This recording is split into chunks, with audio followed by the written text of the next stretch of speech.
વિદ્યાર્થી મિત્રો, આજે આપણે ધોરણ 3 આસપાસ વિષયનો અભ્યાસ કરીશું, જેની અંદર પાઠ 5 ઘર એક શાળા. હવે પાઠનું નામ એવું શા માટે રાખ્યું ઘર એક શાળા? શા માટે એવું કીધું કે ઘર એક શાળા? કારણ કે ઘર છે એક શાળા જેવું છે, ત્યાંથી આપણને ઘણું બધું શીખવા મળે.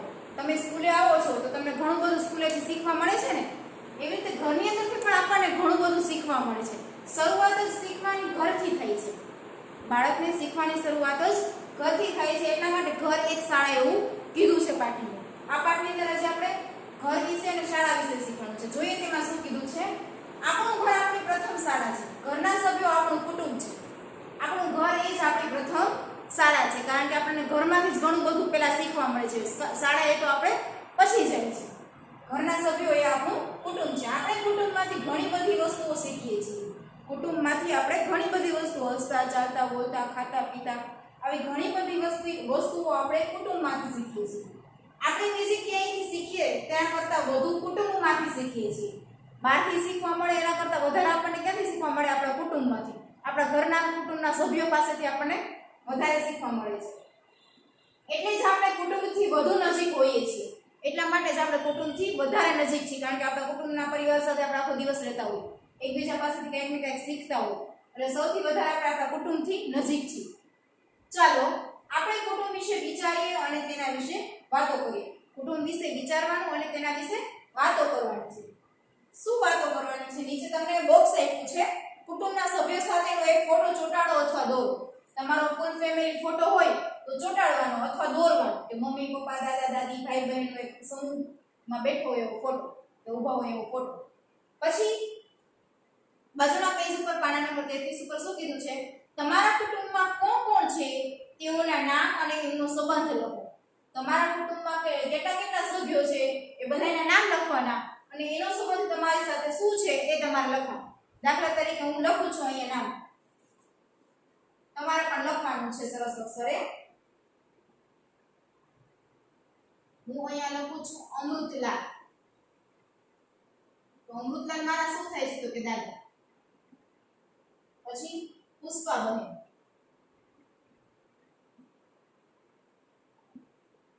પુષ્પાબહેન શું થાય છે? તો કે દાદી. પછી રશ્મિકા.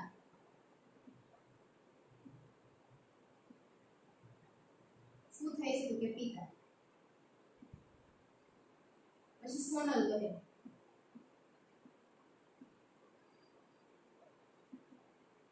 શું થાય છે? તો કે માતા. પછી દક્ષા. શું થાય છે? તો કે બહેન. પછી ઉમંગ, તો કે હું પોતે. આ રીતે તમારા ઘરના સભ્યોના નામ અને એની સાથે તમારો શું સંબંધ થાય, એ તમને સંબંધમાં શું થાય એ લખવાનું. પછી તમારા કુટુંબના કોઈ પણ બે સભ્યો વચ્ચેનો સંબંધ લખો. કોઈ પણ બે સભ્યોનો વચ્ચેનો. દાખલા તરીકે અમૃતલાલ અને પુષ્પાબહેન વચ્ચે શું સંબંધ છે? અમૃતલાલ અને સોનલબહેન વચ્ચે શું સંબંધ છે? અમૃતલાલ અને ઉમંગ વચ્ચે શું સંબંધ છે? એકબીજાના સંબંધો વિશે લખવાનું. બરાબર? પતિ પત્ની, ભાઈ બહેન, માતા દીકરી, આવા સંબંધમાં જે કંઈ આવતું હોય એ લખવાનું. જોઈએ તેમાં શું છે? તો કે તમારા કુટુંબના બે સભ્યોના નામ લખો. દાખલા તરીકે રમેશભાઈનું નામ લખ્યું ને રૂપલનું નામ લખ્યું, પણ આ બે એકબીજાને શું થાય? તો કે મામા ભાણેજ. રમેશભાઈ મામા છે ને રૂપલ છે એ ભાણેજ છે. એવી રીતે હજી બે કુટુંબના સભ્યોનું નામ લખવાનું. તો લખવાનું કમલેશભાઈ, જાગુબહેન. શું થાય એકબીજાને સંબંધમાં? તો કે પતિ પત્ની છે. પછી નારાયણ. આપણા ઘરમાં આવી રીતે બધા સગાનો અંદર થતા હોય. અને મી. શું છે બેનો સંબંધ? તો કે દાદા પૌત્ર. નારાયણભાઈ છે એ દાદા છે અને મિત છે એના દીકરાનો દીકરો છે. પછી કમલેશભાઈ. કમલેશભાઈ આવી ગયું.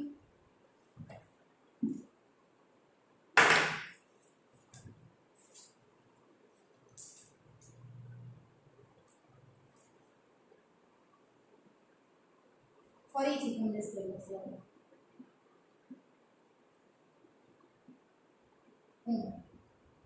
કમલેશભાઈ અને કોમલ વચ્ચે શું સંબંધ છે? તો કે પિતા પુત્રીનો.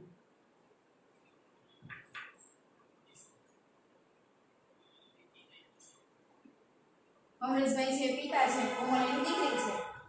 પછી વિચારો અને કહો.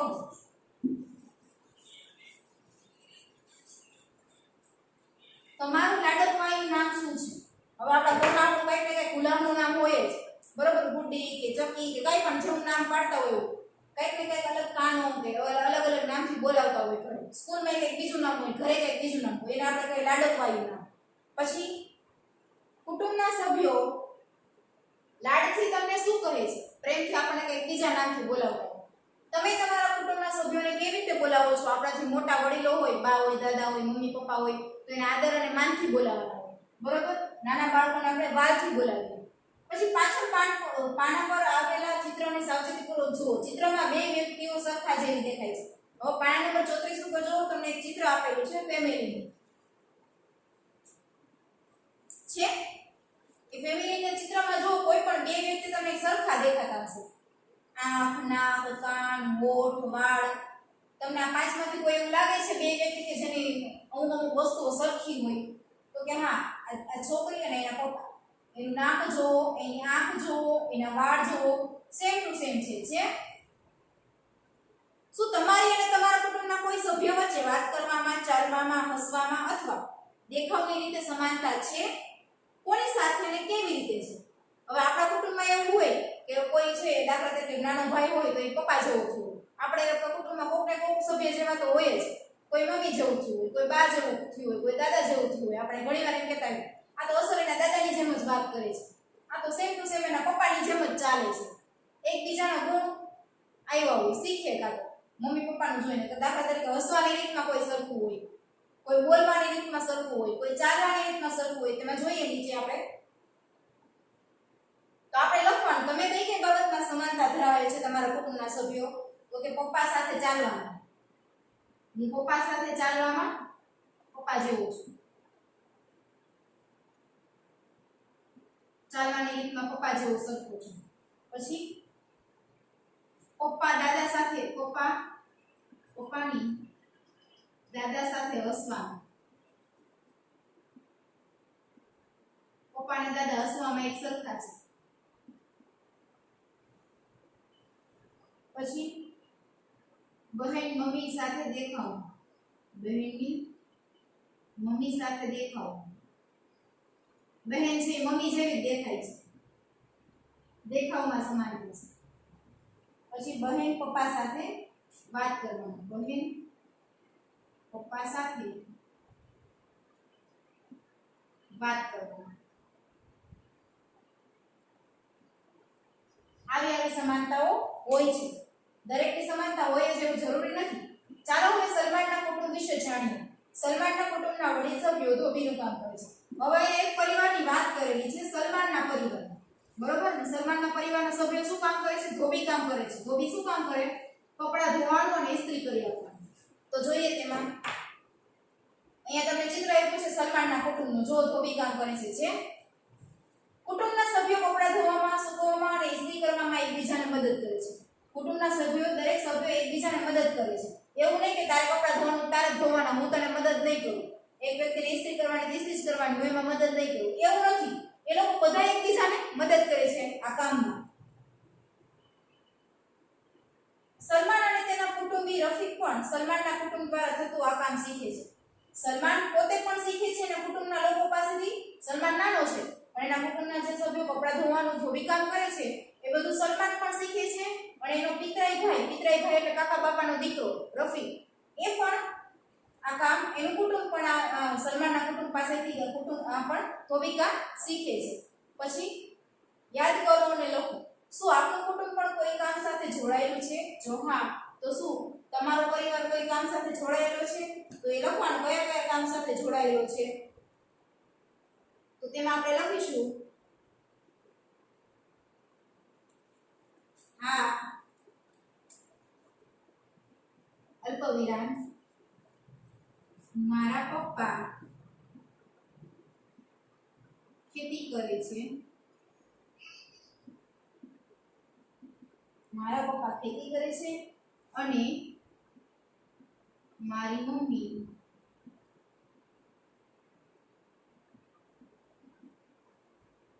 ઘરકામ કરે છે. આપણા મમ્મી ઘણીવાર સાકડા બીણવાનું કે કઈ બહારનું બીજું કામ લઈ આવતા હોય તો એ પણ કરતા હોય. મારી બહેન ઘરકામમાં મદદ કરે છે.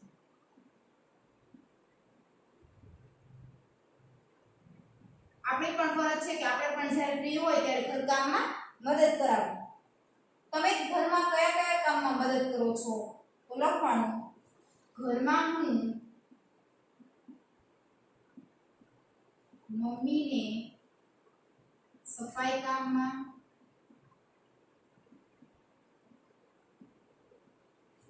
મદદ કરશો તો એ બાને તમને કંઈક શીખવા પણ મળશે. પાણી ભરવામાં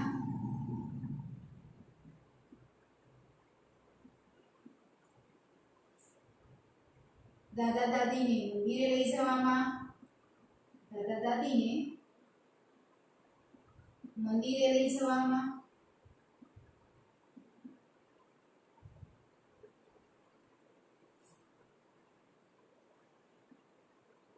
પાળેલા પશુઓને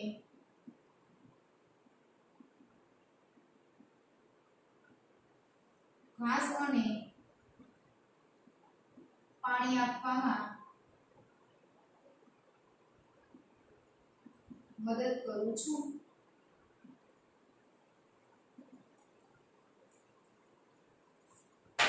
આવી રીતે વિવિધ રીતે મદદ કરે છે. પછી આપણે આપણા કુટુંબના સભ્યો પાસેથી ઘણું શીખીએ છીએ. સલમાન અને રફીક તેઓના કાકા પાસે સાયકલ ચલાવતા શીખે છે. આપણે પણ આપણા કુટુંબના સભ્ય પાસેથી કંઈક ને કંઈક શીખતા હોય, બરોબર? ઘરમાં કોઈને ગાડી ચલાવતા આવડતી હોય તો એની પાસેથી આપણે એ શીખીએ. રસોઈ બનાવતા આવડતી હોય તો એની પાસેથી રસોઈ બનાવતા શીખીએ. દરેક વ્યક્તિ પાસેથી કંઈક કંઈક શીખતા હોય. તો સલમાન અને રફીક પણ તેના કાકા પાસેથી શું શીખે છે? સાયકલ ચલાવતા શીખે છે. વિચારો અને કહો, તમે પણ તમારા કુટુંબ પાસેથી ઘણું શીખો છો. તમે કયા કામ કોની જોડેથી શીખ્યા? શું તમારા પાસેથી કોઈ કશું શીખે છે? ચાલો, આપણે તો કુટુંબમાંથી આપણા ઘરના ઘણા સભ્યો પાસેથી કંઈક ને કંઈક શીખતા હોય. મમ્મી પાસે સફાઈ કરવાનું, રસોઈ બનાવવાનું, પપ્પા પાસે બીજું કંઈ ખરીદી કરવાનું, બરોબર? બહારનું કંઈ કામ આપણે શીખતા હોય. પણ શું તમારી પાસેથી કોઈ શીખીને જાય છે? તો આપણાથી જે નાના ભાઈ બહેન હોય આપણા, એને આપણે શીખવવાનું હોય. એ આપણી પાસેથી શીખે. વિચારો અને લખો, કોને ક્યારે મળો છો? લખો. હવે કઈ પરિસ્થિતિમાં તમે કઈ વ્યક્તિ પાસે મળવા જાઓ છો? જ્યારે તમે ઉદાસ હો ત્યારે કોની પાસે મળવા જાઓ છો? ભૂતકાળ વિશે જાણવા માંગતા હોય ત્યારે કોની પાસે જાઓ છો? તો તેમાં લખવાનું જ્યારે હું ઉદાસ હોઉં છું ત્યારે મમ્મી પાસે જાઉં છું. કોની પાસે જાઉં છું? લખવાનું મમ્મી પાસે. પછી ભૂતકાળ વિશે જાણવા માંગુ છું ત્યારે દાદા પાસે. ખાનગી વાત કહેવી હોય, કોઈને બીજાને કહેવાય એવી વાત ન હોય તો કોને કહેવાની? તો કે બહેન પાસે. જ્યારે મારાથી કંઈ ખોટું થાય ત્યારે પપ્પા પાસે. ભૂતકાળ વિશે એટલે પહેલાના સમય વિશે જાણવું હોય ત્યારે કોની પાસે જાય છે? દાદા પાસે. સુરેખાના કુટુંબનો નિયમ છે કે બધાએ ઘરમાં પ્રવેશ કરતા પહેલા ચંપલ ઉતારીને આવવું. બધાએ ઘરની અંદર છે ને કંઈક ને કંઈક નિયમ હોય, બરોબર? એટલે સુરેખાના ઘરમાં એવો નિયમ છે કે જ્યારે પણ તમે ઘરમાં પ્રવેશ કરો તો ચપ્પલ બહાર કાઢીને આવવું, અંદર પહેરીને આવવું નહીં. એવો તો મોટાભાગે આપણે ત્યાં પણ નિયમ હોય છે, બરોબર? સુરેખાના કેટલાક મિત્રો ચપ્પલ ઉતાર્યા વગર ઘરમાં પ્રવેશ્યા. સુરેખાના દાદા તેનાથી ગુસ્સે થયા. સુરેખાના મિત્રો એની ઘરે આવ્યા હતા તો ઘણા મિત્રો એવા હતા કે ચપ્પલ પહેરીને અંદર આવી ગયા, બહાર કાઢીને આવ્યા ને એટલે એના દાદા છે એ ગુસ્સે થયા. બરોબર? આવું કરાય નહીં. આપણે ગમે તેની ઘરે જાય ત્યારે ચપ્પલ પહેરીને અંદર જવું નહીં.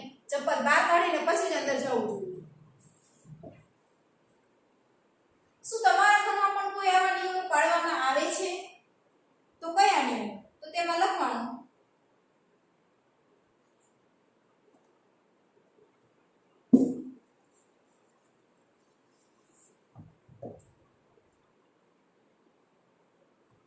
હા અલ્પવિરામ સવારે ઉઠીને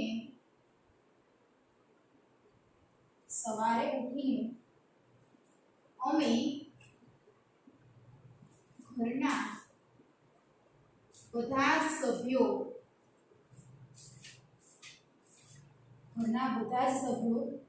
ધરતી માતાને વંદન કરીએ છીએ.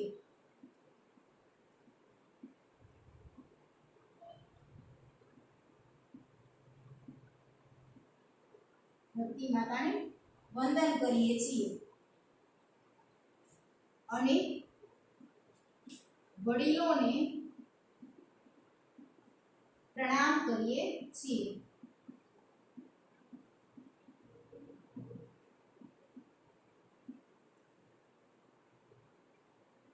વળી રાત્રિ ભોજન બધા સાથે લઈએ છીએ. આપણે હિન્દુ છીએ તો આપણે એક તો રોજનો નિયમ હોવો જ જોઈએ કે રોજ સવારે વહેલું ઉઠીને પોતાના હાથના દર્શન કરવા, જમણા હાથના દર્શન કરવાના. અને જે શ્લોક છે કરાગ્રે વસતે લક્ષ્મી કરમૂલે સરસ્વતી કર્મધ્યે તુ ગોવિંદ પ્રભાતે કર દર્શન, આ શ્લોક બોલીને આપણી હથેળીના દર્શન કરવાના હોય. એ આપણી સંસ્કૃતિ છે. પછી નીચે પગ મૂકતા પહેલા ધરતી માતાને પ્રણામ કરવાના હોય. ધરતી માતાને આવી રીતે પગે લાગવાના. એ આપણા સંસ્કાર છે. પહેલાના રાજા મહારાજા છે તો પહેલાના માણસો છે આવી રીતે કરતા. ગમે તેવો રાજા હોય તો એ પણ પહેલા પોતાના હાથના દર્શન કરે, પછી ધરતી માતાને પ્રણામ કરે ને પછી પગ મૂકે છે. બરોબર? તો આવો નિયમ પણ આપણા ઘરમાં હોવો જોઈએ. ન હોય તો આપણે કરવાનો. પછી રાત્રિનું ભોજન પણ બધા સાથે લે છે. આવો નિયમ છે.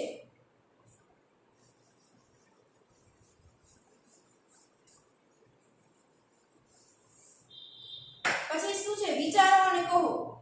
તમારા ઘરના કયા સભ્યોને તે ખુશ હોય ત્યારે હસવાની આદત છે? આપણા ઘરમાં ઘણા બધા એવા સભ્યો હોય કે બહુ ખુશ હોય ત્યારે જોશ-જોશથી હસતા હોય. મમ્મી હોય, પપ્પા હોય, કાકા હોય કે દાદા હોય, જે હોય તમને ખબર છે તમારા કુટુંબમાં કોણ એવું છે.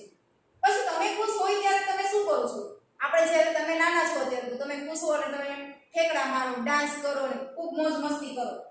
પછી હસવા ઉપરાંત ખુશ થનાર વ્યક્તિ બીજું શું શું કરે છે? હસે તો છે પણ બીજું શું કરે? તો મેં તમને કીધું એમ કોઈ ડાન્સ કરે, કોઈ અલગ અલગ રીતે પોતાની ખુશી વ્યક્ત કરતા હોય. કોઈ સીટી વગાડે, કોઈ બીજાને મદદરૂપ થાય, કોઈ કંઈક નવીન કામ કરે ખુશ હોય ત્યારે. બરાબર? તમે તમારા ઘરના કયા કયા વડીલોને કેવી રીતે માન આપો છો? આપણા ઘરમાં વડીલો હોય, મોટા હોય, બા હોય, દાદા હોય, તો એને તમે કઈ રીતે માન આપો છો? તો કે અમે અમારા બા દાદા કે અમારા વડીલોને જ્યારે બહાર જાય ત્યારે એમને પ્રણામ કરીને જઈએ છીએ. દરેક વાતોમાં એનું મંતવ્ય લેવામાં આવે છે. આ રીતે અમારા વડીલોને માન આપીએ છીએ. તમારી આસપાસ જુઓ અને જાણો કે બીજા કેવી રીતે અન્યને માન આપે છે. તમારી આજુ તમે તમારા ઘરના વડીલોને માન આપો છો, બરોબર? પછી તમારી આસપાસ જુઓ કે એ લોકો બીજાને કઈ રીતે માન આપે છે. બધાને માન આપવાની રીત અલગ હોય. ક્યારેક આપણી ભૂલ થતી હોય, આપણે માન આપતા હોય એમાં કંઈક ઘટતું હોય, બરોબર? આપણા વડીલોને આપણે માન આપતા હોય કદાચ એટલું બાજુવાળા કે આજુબાજુવાળા એના કરતાં વધારે આપતા હોય. આપણે પણ આપણા વડીલોને માન આપવું જોઈએ. હવે જાણો અને કહો. ઘરના વડીલો નાના હતા ત્યારે શું શું કરતા હતા? ઘરના વડીલો, તમારા ઘરમાં બા દાદા હોય તો એને પૂછજો કે તમે નાના હતા ત્યારે શું કામ કરતા? તો એ કહેશે કે અમે પપ્પાની ખેતી કામમાં મદદ કરતા, પાળેલા ઢોર હોય ગાય ભેંસ તો એને ખાવા માટે નીણ નાખતા, પાણી પાતા, વાડીએ જતા, ખેતી કામમાં અલગ અલગ કામમાં, મમ્મીને સફાઈ કામમાં મદદ કરતા. બરાબર? આવી અલગ અલગ રીતે મદદ કરતા. શહેરમાં કામ કરવા કે ભણવા જાય તો ત્યાંથી જે કમાય એ પૈસા ગામડામાં મોકલતા. આ રીતે મદદ કરતા. પછી તમારી આસપાસ જુઓ અને જાણો કે બીજા કે પછીનો પ્રશ્ન, ઘરના વડીલો પાસેથી તેમની રમૂજી ઘટનાઓ સાંભળો. તમારા ઘરના વડીલો પાસેથી સાંભળવાની રમૂજી ઘટના કે એના જીવનમાં એવી કઈ ઘટનાઓ બની, હસવા જેવી ઘટનાઓ. તો કે મારા દાદાએ મારા પપ્પાના બાળપણનો એક ખૂબ જ મજાનો કિસ્સો કર્યો. તમે પૂછો તમારા પપ્પા વિશે તમારા દાદાને કે એવું કઈ નાનપણમાં કઈ એવો પ્રસંગ થયો તો હસવા લાયક પ્રસંગ, તો એ કહેશે. બરોબર? તો અહીંયા આપણો આ પાઠ છે પૂરો થાય છે. અહીંયા આપણો પાઠ 5 પૂરો થાય છે.